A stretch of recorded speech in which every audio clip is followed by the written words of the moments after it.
developer, you really should know that. You should be getting better and better at that each year. And I think MVC kind of forces you to do that. MVC keeps you writing low-level HTML, writing low-level CSS, and absolutely, those are good things to learn, and it's good to know the plumbing, how these things are built. Yep. But to be productive, we need to stand on the shoulders of giants. Yeah. And that's what WebForms gives us, is that ability to be productive. And nothing says that you have to use just the controls in the box. Write some HTML in there. Go ahead. Yep. Write your divs and spans the way you want them to help enforce a layout. Mm-hmm. Nothing says that you're restricted to just what came with Visual Studio. There's all kinds of third-party control libraries out there from all kinds of vendors that you can go to. Say it. From people like Telerik, who make a employer? fantastic ASP.NET control set that has over 70 controls that are magnificent. But there's a lot of good control vendors, but I will say that Telerik is a good one. It's a great one. I'm so glad that I'm with them now, let me tell you.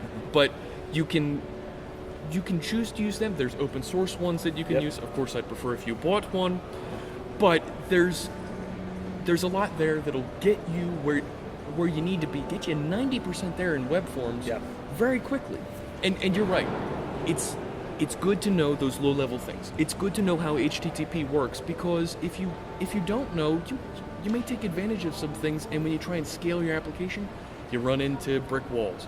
Oh my gosh, look at how much view state is coming down the line. Right. Look at my session, all this stuff that's jammed in there, and it takes too long to build my page. So I agree with you. You should be aware of those things, but don't throw WebForms out with it. There's a lot of things there that'll keep you productive faster than in the other frameworks. It's got to be good if it's stuck around for 12 years. I'll agree with that. I've made that argument, about Visual Source Safe. Everybody hates Visual Source Safe. They roll their eyes when I say this. That also stuck around for about 12 years. Yes. With like one upgrade. Right. So, but what about the argument that Microsoft is probably going to be enhancing MVC as time goes on, and they'll be enhancing WebForms less as time goes on? I disagree. Really? When you look at the job boards, when you look at the discussions out there about ASP.NET, it's about 70-30 WebForms to MVC. Of course, they're going to be enhancing both of the frameworks. Okay. And maybe they do not enhance WebForms as aggressively as MVC, but it's been around a lot longer. It's got a much richer feature set. Okay. It's a lot more mature. Right. There's not too much to really add to it to keep it capable. Fair enough. But there's certainly a lot that MVC can do to make it a lot more compelling, to shorten time frames. It's going to be around for a long time, I think. WebForms really has a great place in the ASP.NET ecosystem. What do you use for your applications? I use ASP.NET. I use a little bit of everything right now. So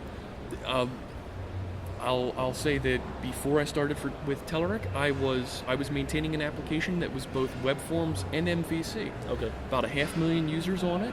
It was built initially with WebForms, but as things went on, we needed to grow the application and make it more testable. It got to a point where we needed to see some of these things where we had better control, where we had, or we could really test how the application was working.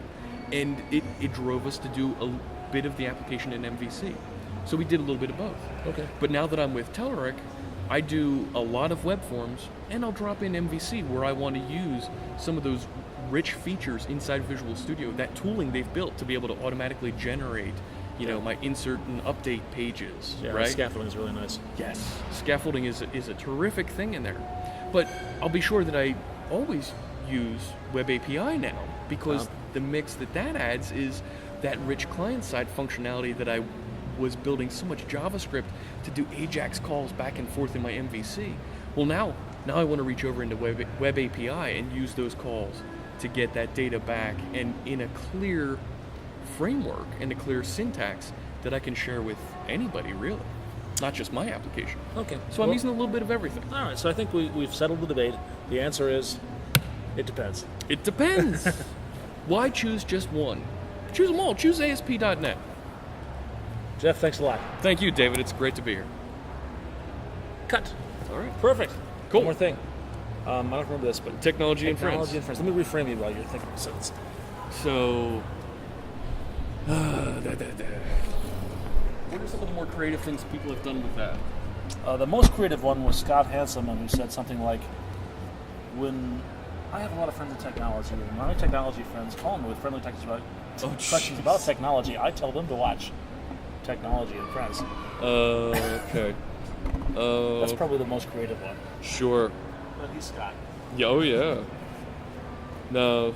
So to make it his so company. Chris pushes me to engage and excite people. Chris Sells. Yeah. Oh yeah. Give me a second here to think. It's running, so I'll just hang out here. Sure.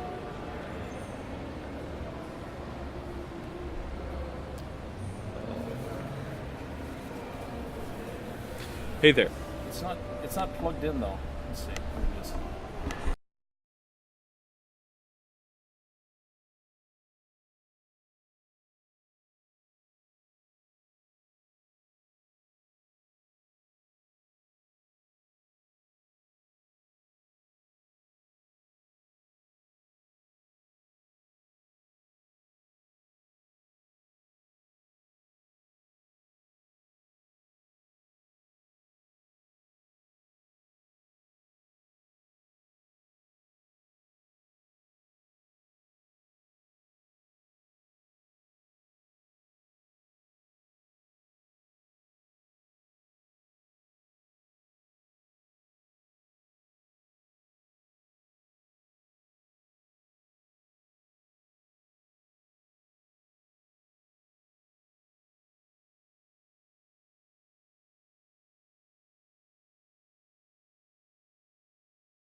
Bye.